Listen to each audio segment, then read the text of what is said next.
Hey guys, welcome to the podcast. Today we have a special guest, David Naim, who has been on the podcast many times now. So David, thanks for being Thanks here. for the invite back. All right, man. so we always start off with a question. So Christopher, what you got?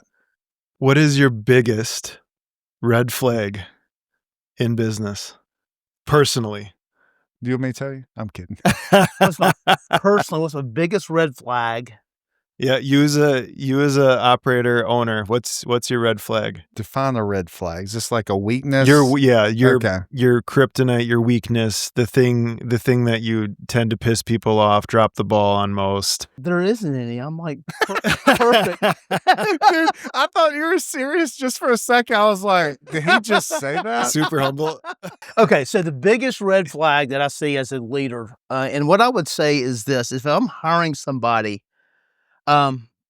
pride, because pride is destruction for your organization. If I'm building an organization and I want to build this organization when it's not about me, it's about adding value to other people and helping other people, and I try to hire somebody that makes it all about them, that's a huge red flag for me. Because here's the deal with stuff like that. I can train skills. I can train a lot of different things that make them successful in a business. Yeah. I can't change their character. Yeah, resetting that is... You can't reset the character. Yeah. You can...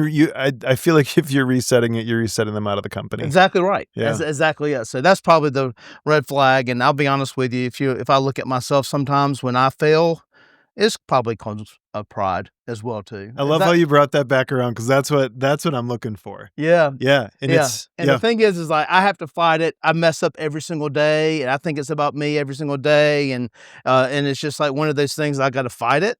But if I see someone that's not willing to fight it, and I'm not asking anybody to be perfect, it's like that is just a huge, huge, huge red flag for me there. Yeah. That's it. Yeah. What about you? Well, I have many, but the one that sticks out know. is I like to change. I like change. Mm-hmm. So I used to think that was a great thing. And then I realized, people are not quick to change like I am. You remember when we did the EQ test at the church? So I did the EQ test, and they told me that my stress was like really low. And I was like, oh, that's great. And a lot of people listening right now are like, oh, must be nice. So I was like, that's awesome. He said, no. As a leader, you can make change, which doesn't cause me any stress. But someone that has average or above average, it would cause a lot of stress. So I'm like, I move this retail brand over here and switch them. No big deal. It's great. Where somebody comes in, they're just like, what has happened? Yeah. And they stress out, and I'm going, what? Really? You're stressing out? So being aware of that, like I love change, and I can change things and just move on and not communicate. Communication would be another one. Yeah. But it's not all about me. Thank goodness I have my wife, because I love change too, and she doesn't. Oh, okay. It's really a good compliment, because she'll like, I'm about to train wreck something because I want to change. She's like, have you really thought about this? Because I don't think we should really do this yet. And it's like, so if you can have a business partner that kind of is a little bit different than you and how they operate and things, that's a good, I know an attorney firm that do that. He's all about the change. He's all about, and they make it, they have like 15 offices right now. And so it's a good combination. Do you think Aaron's different than I am? Yes. All right. Perfect. Yes. 1000%. All right. So let's jump into today's episode. Let's roll. So today's episode is going to be a little bit heavy, but it's going to be well worth the listen. We had lunch a few weeks ago, and you just recently lost your father, 89 years old. Yeah, 90. He actually turned 90 in February. Yeah. Wow, 90 years old. And I was just hearing you talk about it. I met him a few times, and just seems like just what a legacy he left. You talk about like, things you learned from your dad and talk to. So the mic is all yours. Thanks, man. I tell you, in one of my talks that I do, Unlocking Your Potential, the last point I make in that Unlocking Your Potential is about legacy. And it's about handing something off. It's about finishing well and what that looks like. And I think my dad gave an incredible example of that. And I learned there's probably 4 to 5 things in my life that were like huge moments where I kind of knew it in my head, but then you go through it and then you kind of know it in your heart too. And there's so much I learned. And one of the best things to do is like learn from other people that have gone ahead of you, right? That's what legacy is all about. And I had heard a statistic about that they had interviewed, I think like 1,000 people over the age of 85. If they could do life all over again, what would they do differently? You know? And I was like, okay, this is pretty good because I'm not 85, but I'd like to learn because if they could do it over again, I have the opportunity to do it now. Right. Right. So I can start doing those things now. I can start implementing now the things I said. So I heard about this. I was like, well, you know what? I have a real person that's over the age of 85 that I'm very close with that I can interview about this exact subject. So when Dad was 89 years old, he was my best friend. We sat in my den. I said, Dad, I want to ask you some questions. And that my dad's from Pakistan, and he never lost his accent. So I said, No, Dad, he didn't. he said, Dad, I'm going to ask you. He goes, okay, David, whatever you like, you know. And he gives me this, and I said, I'm just going to ask you some questions. I said, Dad, if you could do life over again, what would you do different? And the exact same three things that he said is what every other 85-year-old said. So I think this can be very impactful for whoever's listening to this because it can help you, it can help affirm something that you're already doing, or it can be a catalyst to help you course correct on the way that you're operating right now. And so those are the three things that we're going to talk about today. All right. Yeah. I was like, wait, are we going to go through these three things? Yeah. So, all right, three things. What's the first one is this, is that he would have reflected more. Now, I think about reflection and what reflection is. Reflection is deep thought about something, right? And there's a lot of deep thought that you can have about certain things in life or whatever. Because here's what I've learned, is most people are so busy in life, they have no time to think. Your past. Now, I don't want you dwelling on your past, but you need to learn from your past. I can think of so many mistakes that I've made in my life. And I look back at those things, not because I'm dwelling there and I'm living there, but that mistake that I made, what did I learn from that? And not only what did I learn from it, did I repeat that same mistake again? And am I making that same mistake right now, right? Am I doing those things right now? And I think reflection on things like that is so important. You may need to reflect on something and somebody that wronged you or hurt you or whatever, and you may need to reflect back, and maybe you need to ask, maybe you need some forgiveness there. Forgiveness is all about you. It's not about the person that harmed you. And maybe that is the thing that's keeping you from going to the next level. You know, and I think about Dad and his past and the journey he had and everything else. And he had a lot to reflect on because he made a massive impact on a lot of people, including me. And it took a lot of risk in his life to kind of get to a place where he was in America and eventually met my mom and had 3 sons. And we've heard this so much. We get so busy in the rat race of life and we're getting things done and we're working on our business and you have no time to think about your business. One of the things that I do and one of my best think times is when I go on a walk in the morning and I'm just thinking. My most creative thoughts come in that time. I literally have my phone and I'm thinking about problems, solutions. I'm dreaming about the future and I'll start writing them down as I walk. And it's kind of numbs the pain a little bit. If I'm going uphill, it makes me not think about the pain. It's like, I've got to do this. So what I would do is like 2 practical things on think time. The first thing is like, you need short times that you're doing them often. Okay. But when we were on staff together, I had an hour a week on my calendar that no one could talk to me. I closed the door and I just thought, what problems are we facing now? What are some solutions now and everything else? That 1 hour propelled our vision to a place that we could have never gone before. I think it helped me make decisions and everything else that I needed to do. But I'd also take longer periods of time, maybe 2 or 3 times a year, where I'm spending 2 days, no distractions, and I'm just thinking about stuff. I don't know if you guys do that, and that's something important for you guys. We actually just talked about it yesterday. And the hard thing is when you like mornings for me is I'm just thinking in the shower, I'm like, I want to create a notepad that you could use in the shower. And I Googled it and there's one on Amazon. So there goes my $1 million idea. Yeah. But when I take time to think, I start to tend to think about things I need to do. you know? Do you have any advice on like how to train your mind just to quit when that seeps in? Cause you know, you have meetings all day. I got to prep for this. I got to do that. I've tried to make it a discipline where my things to do come later in the day and my creativity comes in the morning because that's where I'm at my best. So what I try to do is if I do those things, I'll maybe put it to the side and try to fight doing that and try to think through more of like, where do I see this going? Where do I see my marriage in 5 years from now? So I try to like lift my head up and say, because that's kind of head down type thinking is what it is. Like, well, I got to do this and this and this. It's like, no, I'm going to put it to the side because it's going to be there, but I'm going to lift my head up and I start thinking about what does 5 years look like for me? What does a transition out of this business into another business look like for me right now? So I form it as a discipline. I think what you'll see is it takes about 75 days, they say on average, to break a habit. And if your habit is to go there, is you fight that habit. And what happens is you begin to form these rhythms where you use that think time as more creative time. So I try to do that. I won't check my email in the morning. Yeah. So I was thinking like putting your phone on do not disturb. Nope, I won't do any of that.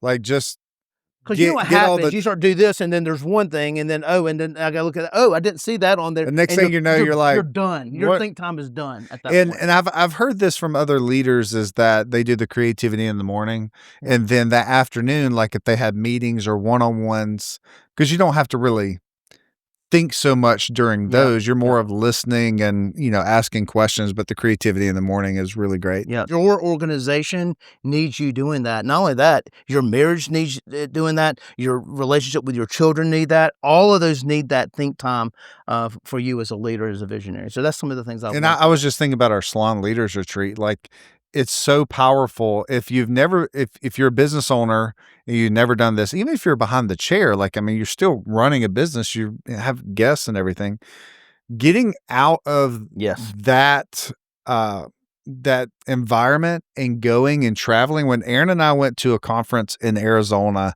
last January, it was powerful. You know what we did? When we were there all day, at lunch, we would talk about the day.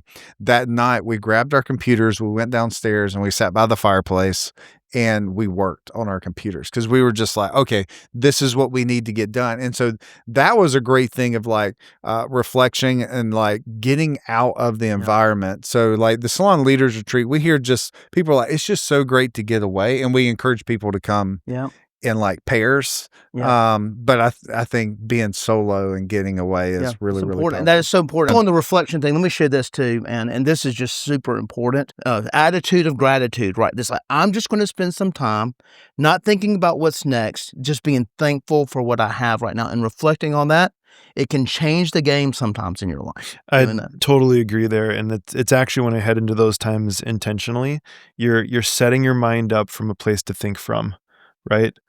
If you think of it, like in a place of gratitude, anger doesn't exist, right? Right. In your fortitude, I think that you have then to look at problems differently. Yeah. Right.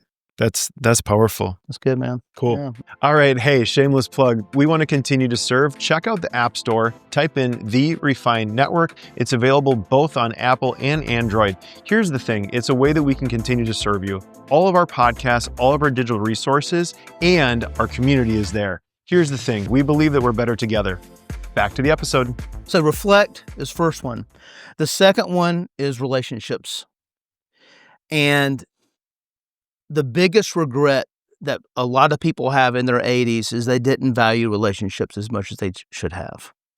And I want to kind of start with family. And whoever's listening to this, I don't know where you are in your family. Maybe you don't have one. Maybe there's a strained relationship or whatever that may be. But Dad was in the hospital for 37 days. I was with him every single day, twice a day sometimes. And I just wanted to spend all my time with him. I quit doing business. I quit doing everything because I just wanted to talk to him and spend time with him and everything else.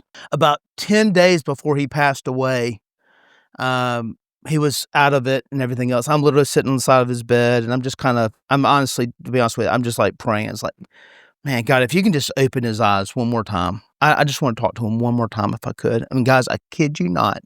Dad's laying there and his eyes open like this. And he looks over at me, and I'm like, I'm like blown away. It's like, man, this prayer thing works, you know?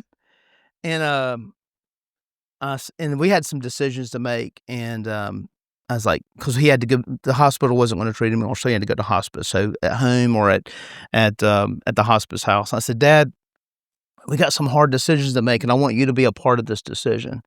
And we have to move you to the hospice house, or we can take you home or whatever. And he's like, you know what, David, it doesn't really matter.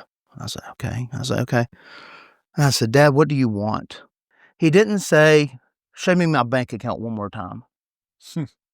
He didn't say, yeah, show me my beach condo one more time. What he said was, I want my family. And I looked at him, I said, Dad, the nurses and the doctors and everyone else has been blown away because you literally had your entire family. They wouldn't even fit in this room for weeks because of the investment you made in them. I said, you've got us, Dad. You've always had us or whatever. And then Dad says this. He goes, David, did I do a good job? And I said, Dad, look around. You did a fantastic job. What I would tell people listening to this podcast, are you investing in the people that are actually going to cry at your funeral? Because if you're not, your priorities are out of line. What we work for and what we do in our bank account, it's all fun, it's all good, but at the end of the day, usually the most regret that people have in their lives is they didn't invest in relationships enough and their priorities were wrong. So what I try to do is I try to base my priorities on the relationships that are most important to me. My dad modeled it, and I try to model it for my children. I'll be honest with you, I'm best friends with my sons. I'm best friends with my daughters. My sons are in their 20s now. And so I said, oh, that's so cool. I said, you know why? I said, I'm not patting myself on the back, but it took intentionality in investing in relationships. Mm-hmm. Even in our company, my companies that I run and everything else, I'll go into a meeting. I was like, listen, we're all going to make mistakes, but I've got your back. I'm investing in you. The clients come and go, the customers come and go, and we're going to do our best to serve them. But ultimately, I've got your back, and I'm going to spend my time with you and investing in you. That's another talk that I do is like, your client and your customer are not your most important people in your organization. It's your people that work for your organization. 1,000%. And it's a lot of culture has that wrong. It's like, oh, it's all about the customer and your people and your turnover. Man, I don't get on the edge of my seat here. You got people, listen, they know that. They're not going anywhere. Money's not going to take them anywhere or anything because they're not going to get that culture any other place. Nor that care. Or that care anywhere else. So I think people live in regret so many times because they get to the end of their life and their life is over. It's like, I invested in the wrong things. So at the end of the day, I hope I make a client happy. I hope I make a customer happy or whatever that may be. But I hope my family is the one crying at my funeral. And I'm investing in those relationships more than anything else. Because at the end of the day, anyone can run my real estate company. Anyone can run my speaking company. I'm the only one that can be a husband to my wife. And I'm the only one that can be a father to my children. I can't delegate that. It's my responsibility and my calling to invest in that. And the thing is, at the end of it, is Dad reaped the benefits of that. And not only did he do that, and he saw the fruit of that through his children and his grandchildren, whatever that may be. Actually, the Bible actually says that the grandchildren are the crown of parents, is what it is. It's like, it's a legacy building thing. And what he did for me and what he did for my brothers and what he did for my mom and what he did for his grandchildren, talk about multiplication. That's where it is. So the second thing is investing in relationships. What age was he when he came to America? So Dad was a professional tennis player. That's right. Yeah. Yep. So Dad played at Wimbledon and French Open and everything else. And of all places, Clemson recruited him. So he came at 23 years old. And we're going to talk about the second one in a second because I'll just use Dad for the next one we're going to talk about in just a second. So he came here with nothing and played tennis and met my mom in Clemson. And the rest is history right now. Wow. Yeah. I know from working with you, you talked about your relationship with your sons and how you wanted to make it even greater. Yeah. And I think I told you this at lunch one day, seeing you work with your sons, I'm like, dude, you did it. There's a guy that is a mentor to me. He's 68. So I preached my dad's funeral, and we were talking afterwards or whatever, and he said, "Just tell me, what's going on and everything else." And I was like, "Yeah, I'm in this great relationship with my kids. I have the blessing of they get to work with me and everything else." He looked right at me. He goes, "Dave," and this guy's the guy that sold a company for millions of dollars. He goes, "You realize how rich you are, right?" I said, "Man, I do." I think the things that I knew in my head but didn't completely realize them, and this is raw and fresh, guys. This isn't like, is this? And we've heard this a million times, but we got to quit hearing it and we got to start living it, right? Is that life is short Mm-hmm. and I'm never going to play it safe. If I'm going to go for it. And my gosh, life goes by so fast. If you're in your 20s, listen, oh, there's that freaking old guy talking again. You're going to be 56 years old before you know it. And it's I made a commitment when I was 30 years old. So I always want to have a heart for people. And I'm always going to be brave and I'm always going to do something. That's what I'm going to do. I think the thing that people miss most in their life is like, what's my purpose? So many people in their 20s right now are looking for purpose right now. And I'm telling you, these things I'm talking about right now is how you find it. So relationships are just huge. And purpose doesn't have to be anything extravagant. Like if you're a stylist, No. listen to this. Your purpose might not be to own a salon. Like we have a stylist at the salon, and she's like, I love working in a commission salon. I said, why? She's like, I can come in, do my craft, and I can leave. I don't have to follow up with anybody. Like all the support, the resources, the education is all handled for me, and I can go home and be a wife and be a mom. Yeah. And I was like, that's her purpose. And it's having an idea that, like, again, to what you just said, that is so strong. When you're around other people and you have the momentum of a team, you go get to live your life. Yeah. I always tell my team, my goal for y'all is to come into these four walls, this building, crush it. Have the value that you give to people and the way that you're compensated. I want you then when you leave these walls, go live your life. Yeah. It's so short. Yeah. Right? Yeah. What a powerful thing. And I think, the part that builds on this and that reflection piece is if your priorities are misaligned, like there's still today and there's every day 100%. after that, right? 100%. And looking at that and just saying like, hey, what I thought I was chasing after, it's not my target anymore. Yeah. Right?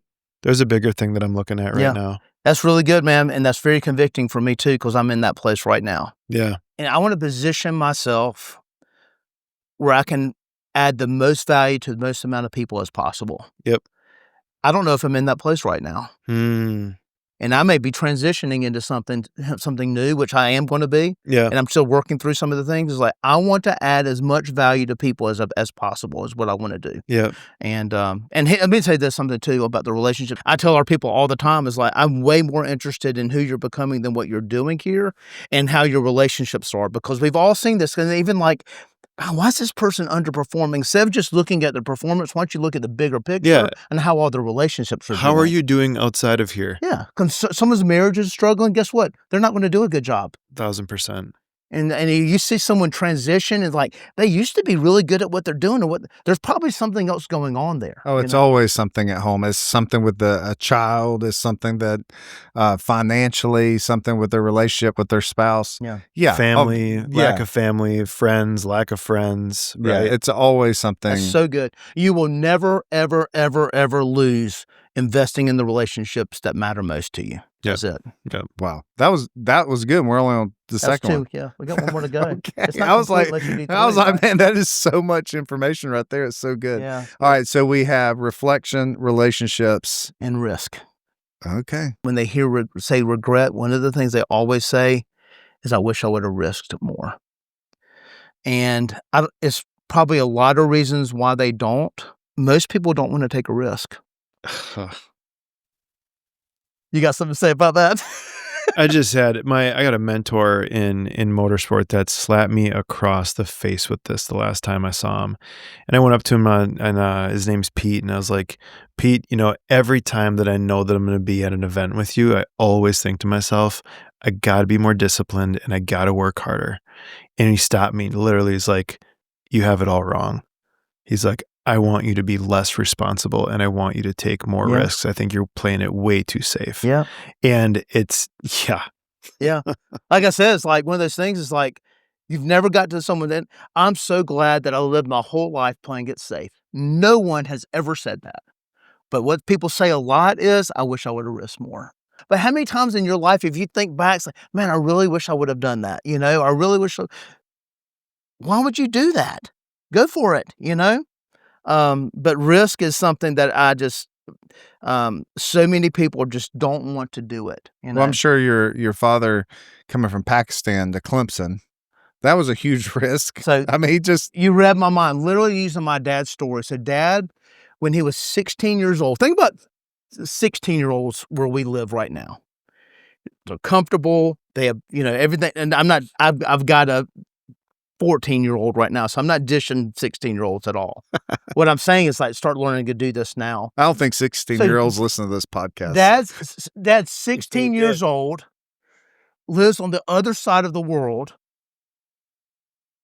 moves to England, 16 years old, doesn't know a single person to start playing tennis. Is his parents with him? No. Him and a buddy that played tennis together.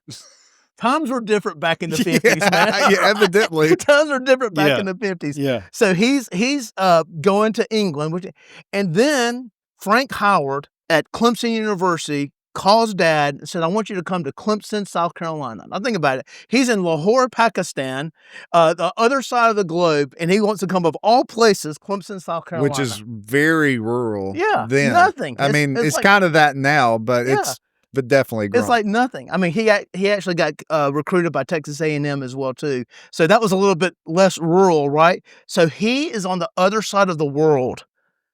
You know what? I'm so glad he took that risk. That moment I had with him in the hospital and the legacy he had built would have never happened if he wouldn't have taken that risk. And I'm wondering to everyone who's listening, what is that one risk that could change everything about your life if you'll just take it? Take it is what you need to do, because I don't want you and I don't want me to get to the end of our life if I would have just done that move for my organization. If I would have just done this for my family. If I would have just done this, don't do that. You live one time and life is short, and I would take the risk is what I would do. Yeah. So taking risks, that's a beautiful story. Even though he did go to Clemson, go Gamecocks. Go Gamecocks. If somebody's like, okay, I need to take a risk, what's your advice on how to do it? Because you don't want to just pull the trigger, right? There's got to be a process of make sure it's a wise. I'm going to give you the exact answer you needed, and I'm going to use poker as an example of this, because everybody loves the concept of all in. I'm all in. Mm-hmm. Now, if I'm in a poker game and there's 8 of us, and I go all in on every single hand, am I going to win or lose? I'm going to lose. So what I'm going to do is I'm going to take calculated risks, okay? What I call them is low risk assessments is what I'm going to do. Or let's say I have a king jack, all right? And a king 10-4 hits the board. I've got top pair there, right? If I go all in, that's not necessarily a good move there, because he may have pocket something else. He may have a set or something. But what I'm going to do is I'm going to put a little bet out, and I'm going to see what happens. And then another card comes off. It's like, okay, I'm going to do another little bet. And then I hit, and he calls again. I was like, this guy's got something here, all right? So what I try to tell people to do is like make calculated risks, still take the risk. And what I would do is make a low risk assessment of it, test it out, and see if it works. Here, if you're staffing someone, let me tell you a great way to increase someone's capacity before you hire somebody is you take low risk assessments on them. What you don't do is like, here's a whole department, I want you to handle it. Good luck. That's all in. If you say, hey, I got a project that I need you to handle, could you handle that for me? Right? They crush it. You know, what I've done with hiring sometimes too is like, hey, I've got a project that's going to take like a month or so. I did this at the church as well too. Go do it with volunteers. If I wanted to hire them on staff, I'm not just going to go hire them on staff. Right. I'm going to give them a project. They crush it. So, man, you just crush it. I've got another thing to do. That's a low risk assessment, but it's still a risk. I never knew the wording behind that, but Kevin Smith, who's been on the podcast, a mentor of mine, I talked about a lot. He did the same thing with me. I was his assistant. Didn't know jack about leadership, didn't know the definition, didn't know anything about culture. I just played in the band, and then here I am, like with my first like real job. And he was like, "Hey, drive down to Columbia to our campus. Take the production guy out to dinner and see if there's anything we need." Yeah. I'd come back. I'm like, "Hey, they need 2 lights repaired." Great. Go ahead and like get that handle for it. And it was just boom. That was easy. Then he would give me a little bit more, then a little bit. Then it was like, "Hey, can you take care of the campuses in the lower part of the state?" Which it's a long drive, and I understand why he gave that up. But So by the way, using that poker example again, let's say, if y'all remember the cards, right? Let's say the last card is a king, and I had king jack. So I've got 3 kings now. I've done my assessment. I was like, this is the direction I need to be going. Then you go all in. Because there is a point in your business and your relation that you do go all in. I go in all in for my wife, right? I was like, I'm fully committed to you, right? But we dated for a while, didn't we? I didn't say, hey, nice to meet you, Suzette. You want to get married tomorrow? I didn't say that. Or you wouldn't be married. I wouldn't be married. Exactly right. She would have caught on with me a lot sooner than that. But so what I'm saying is, like, you take those assessments in your life before you go all in on something, and eventually you're going to have to go all in on it. I mean, I'm not going to go close my real estate company tomorrow because I want to start something different. That'd be pretty stupid, right? But I'm testing some things out for this next thing that I need to do. And eventually your organization and your life needs to include that all in moment, but I wouldn't do that initially. So I'd risk more. If your dad was here with us right now, what do you think you would say to you? You're going to get me here.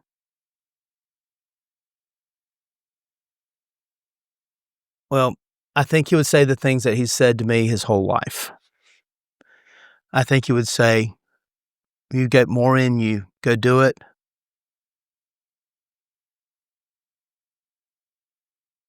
And he would say, I'm so proud of you.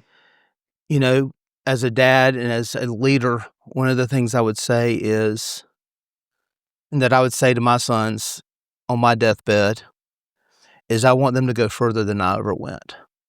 And I think Dad would look at me and be proud because he goes, you're going to go further than I ever went, but I provided the foundation for you to build on. Yeah, he built the bridge. I provided the shoulders for you to stand on. And leaders, let me tell you something. That doesn't just only work for your children. It works for the people that you lead as well too, because that's what legacy is all about. Legacy is building a foundation, giving someone the shoulders to get on your shoulders and go further than you ever went. That's a life worth living right there. We appreciate you taking time to be on the podcast, but most of all, just being transparent. Yeah. This is a different style podcast, but well, I mean, boy, you think about the things gleaned, and I mean, from getting to hear that type of a conversation, not only inspires the human, but it also inspires to lean into those same conversations. You know what I mean? Yeah. You never know when it's going to be too late. Tomorrow's not guaranteed, right? That's right. Yeah, that's beautiful. Good. Well, I got stuff to reflect on my way home today. Me too. Good Lord. Good Lord. Yeah, that's good. Well, we'll do a podcast on that next time. Sounds good. Y'all keep crushing it. I just, like I said, I love watching what y'all are doing and adding value to people and everything else. So y'all just keep it going, man, because I think big days are ahead of you. I really thank do. you for that. You know, the thing that's cool is, you know, for both of our paths, there's a lot of work that had to be done behind the scenes. Oh, yeah. And there was a lot of mentors that were involved. And, you know, also, you know, a lot of people that equip, but then also a lot of people that said no. Yeah. And, you know, at the point of it now, we're really getting to a place that we understand our vision and our mission, and we're getting the results. We're literally changing people's lives, and it's some beautiful work to do. I'm a huge fan. Thanks. I'm a huge fan. Appreciate it. Thank you. Appreciate you, David. All right, guys. Thanks for listening. Thanks.